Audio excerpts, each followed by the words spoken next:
बिस्मिल्लाहिर्रहमानिर्रहीम। मोहतरम नाज़रीन, अस्सलामु अलैकुम वरहमतुल्लाहि वबरकातुहू। मैं मुकीमुल्लाह मज़हरी एक बार फिर आपकी खिदमत में मौलाना बिलाल अहमद मदनी के साथ हाजिर हूँ। मौलाना, आज आपसे मेरा पहला सवाल ये है कि हम अपने मुल्क भारत में अक़लियत में हैं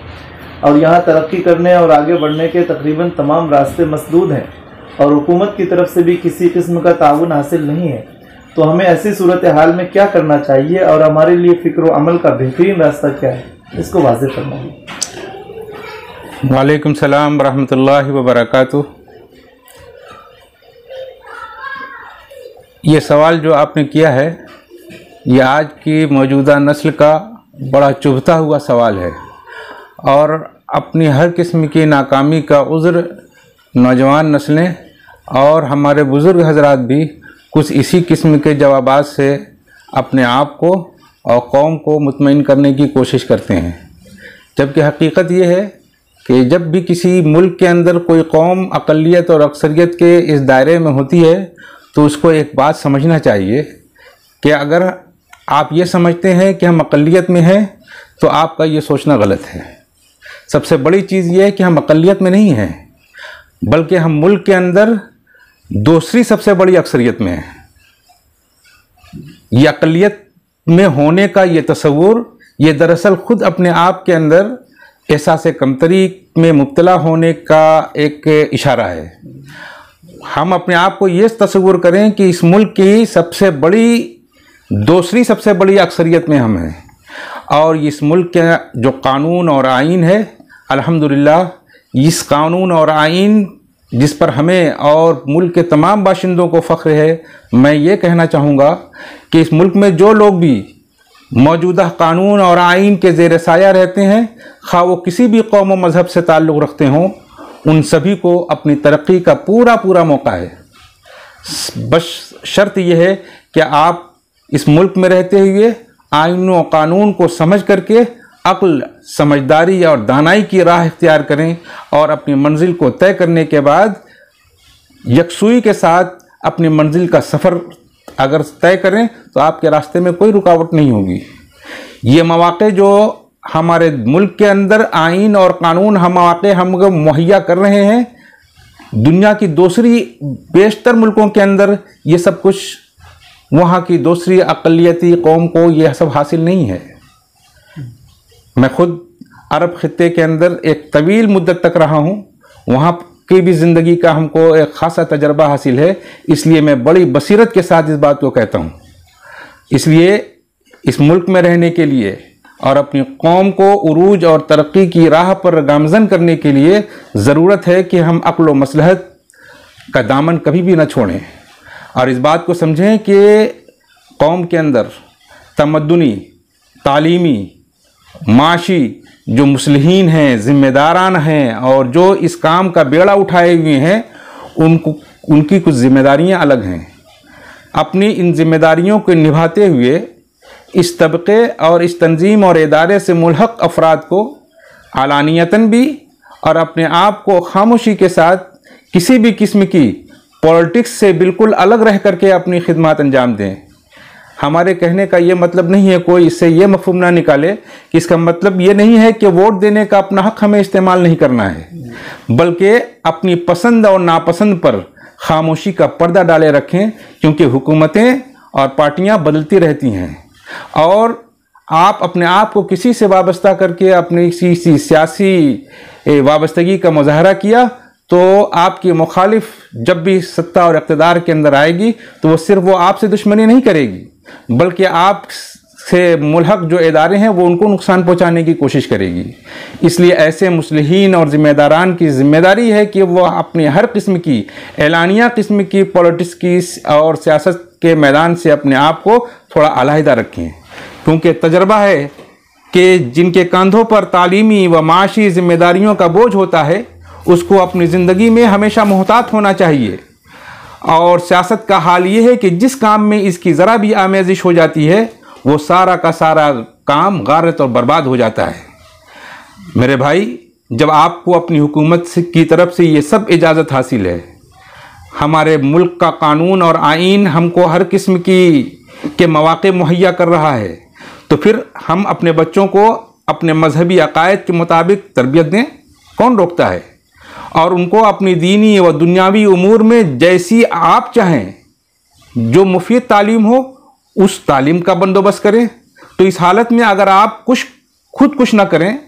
अपने लिए और अपने बच्चों के लिए, खुद दीनी तालीम का और दुनियावी तालीम के स्कूल और कॉलेजों का निज़ाम आप ना चला सकें, और अगर वो चलाए भी तो उसका तालीमी मेयार आप कायम ना रख सकें, तो फिर इसकी शिकायत आप हुकूमत से क्यों करते हैं? इसके ज़िम्मेदार ना हुकूमत है और न तो उसके ज़िम्मेदारान हैं। तो हुकूमत वक्त माजूर है और उसका शिकवा और उसके तई जो बेजारी है ये बिल्कुल बेकार है।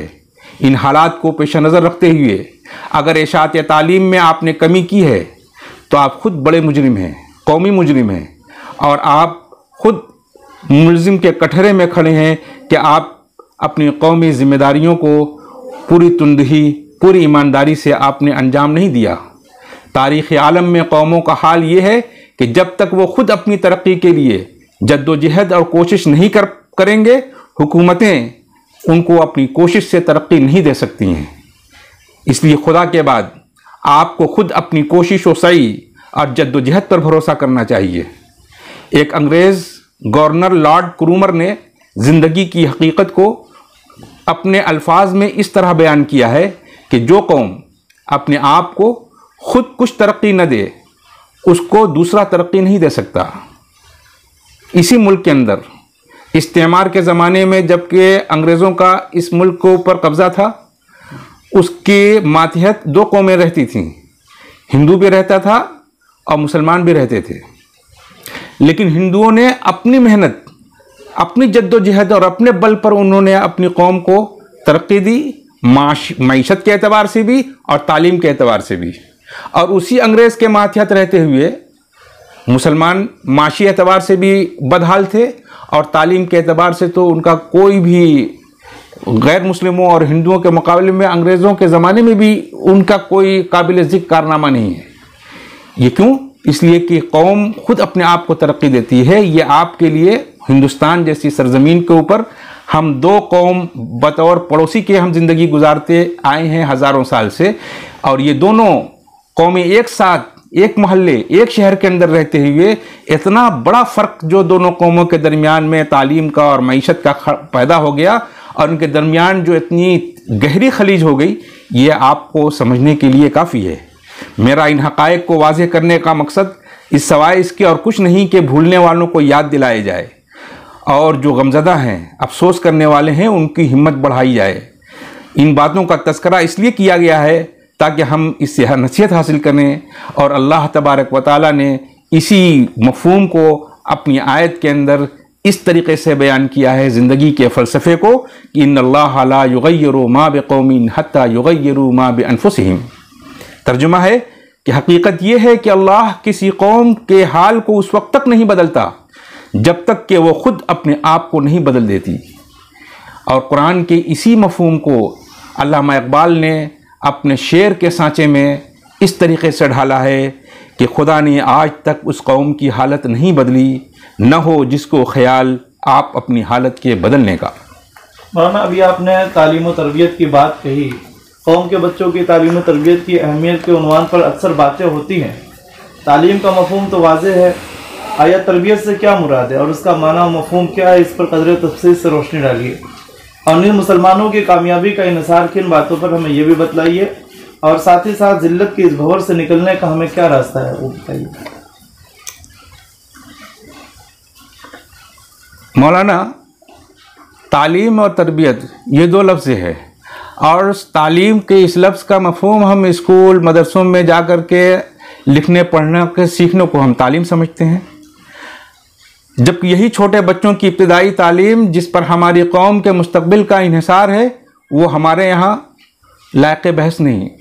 और इसके लिए कौमी तौर पर कोई जद्दोजहद की कोई कोशिश किसी इलाके, किसी खित्ते और किसी भी मजलिस के अंदर भी ये ज़ेर बहस नहीं आती कि हम कौम के बच्चों को ज़ेवर तालीम से आरास्ता करने के लिए हम क्या करें, किस किस्म की जद्दोजहद करें। अक्सर देखा गया है कि मुसलमान अपने बच्चों को यूं ही बेकार छोड़े रखते हैं। जब कौम कहा जाए तो सिर्फ कौम के मालदार तबके के लोगों की बातें नहीं होती हैं। कौम के हर अमीर व गरीब, शहर और देहात के रहने वाले हर तबके बहस के अंदर वो मौजू होते हैं। और जो साहिबी हैसियत होते हैं, मालदार होते हैं, थोड़ी सी बेदार मगज होते हैं, वो अपने बच्चों को मदरसों में तो पढ़ाते नहीं, मिशनरी या सरकारी स्कूलों में पढ़ाते हैं। और ये भी इस वजह से कि सोसाइटी के दबाव में कि लोग क्या कहेंगे, अपने बच्चों को बड़ी तालीम हासिल करा लेते हैं, क्योंकि उनको सोसाइटी के अंदर पढ़ी लिखी फैमिली के नाम से जाना और पहचाना जाए, इसलिए वो अपने बच्चों को मिशनरी और सरकारी स्कूलों में पढ़ाते हैं। लेकिन सिर्फ तालीम ही काफ़ी नहीं होती, तरबियत बच्चों की ज़िंदगी को किस सांचे में और अखलाक व अक़दार के किस जाविये से उसको परवान चढ़ाना है, ये अहम तरीन मौजू होता है किसी कौम की शनाख्त का, उसकी पहचान का। और हाल हमारा क्या है कि बाद असरी तालीम के दिलदादा हजरात जो बहुत शौकीन हैं असरी तालीम को पढ़ने पढ़ाने के, और होना चाहिए, लेकिन सिर्फ तालीम के साथ तरबियत से वो बिल्कुल नाशना होते हैं, उसकी अहमियत को नहीं जानते। तो वो ये करते हैं कि स्कूलों और कॉलेजों के टीचरों और मैडमों को अपने ही लख्ते जिगर को सौंप देते हैं, और वो टीचर और मैडम उनके लड़कों और लड़कियों को ज़बान व अदब सिखाने के साथ साथ वो अपने मजहबी अकायद और नज़रिए के मुताबिक मुशरिकाना व मुल्हिदाना कौमी आदात व खसाइल पर इन मुसलमान बच्चों की तरबियत करते हैं। यहाँ तक कि यह बच्चा जब सिन्ने शऊर को पहुँचता है तो वह अपने मजहबी अकायद, दीनी शऊर और इस्लामी अखलाक व अक़दार के ख़िलाफ़ अपने ही माँ बाप से, अपने ही भाई बहनों से और अपने ही समाज और माशरा के दोस्तों के साथ बैठ कर के सवालात करना शुरू कर देता है, और फिर इस्लामी अहकाम व शरीयत के इन तमाम दस्तूर व तालीमात का बागी बन जाता है। और इस हालत के असल ज़िम्मेदार कौन है? यही वालिदैन होते हैं कि अपने बच्चों को अपनी असरी तालीम के साथ साथ उसकी तरबियत की फ़िक्र नहीं की, और इसी वजह से ये बच्चा उनका कुरान नाज़रा पढ़ना भी नहीं सीख पाया। ये वालिदैन अपने बच्चों को इस्लामी अखलाक और रिवायात की अज़मत का नश्क उसके दिल पर नहीं बैठाया, जिसके नतीजे में ये हालत पैदा हो गई। तो ये कोई हैरत अंगेज़ बात नहीं कि यही इस बेखबरी और लापरवाही का लाजमी नतीजा है। इस बात को अच्छी तरह समझ लीजिए कि इस्लाम की अखलाकी औसाफ और हमारी कौमी अक़दार और रिवायात की बका और उसका इस्तेहकाम मज़हब और दीन की मजबूत बुनियादों पर कायम रहती है। और अगर मज़हब की मजबूत बुनियादें इस बच्चे के दिल व दिमाग पर नक्श नहीं है, तो आप समझ जाइए कि उस बच्चे के जहनों के अंदर उसकी कौमी और अखलाकी कोई अक़दार और रिवायात महफूज नहीं रह सकती। किसी भी कौम की तरक्की व खुशहाली का दारो मदार बाहिमी इत्तिहाद, मजबूत मईशत और कौमी आमदनी के समरात जब तक आम आदमी तक नहीं पहुँचते, उस वक्त तक बाकी नहीं रह सकता। अगर मुसलमान अपनी अफरादी क़ुव्वत और कौमी वसाइल को दुरुस्त अंदाज में इस्तेमाल करें, ये आपके उन्हीं सवालों का जवाब है कि हम उम्मत को और कौम को इस बुहरान से कैसे निकालें। तो सबसे पहली चीज़ ये है कि मुसलमान अपनी अफरादी क़ुव्वत और उनके पास जो भी वसाइल आज के मौजूदा वक्त में उनके हाथों में हैं, उनको कौमी वसाइल को दुरुस्त अंदाज में इस्तेमाल करें। इसराफ करके अपने पैसों को, अपने सरमाए को ज़ाय न करें। अपने जहन और सलाहियतों को कौम के मफाद के लिए हम वक्त फ़िक्रमंद हों, और इसके लिए अहम तरीन काम हमारी कौम के करने का ये है कि हमारे मज़हब का एक अहम फरीज़ा ज़कात है, और ज़कात के नज़्म को मरबूत व मुनज़्ज़म कर लें। जैसा कि हमने रमज़ान के मौके पर बताया था कि हर महल्ले के अंदर मस्जिदवार अंदाज में कम से कम 5 अफराद की एक तंजीम और एक अंजुमन बन जाए, जो कि अपने महल्ले के अफराद की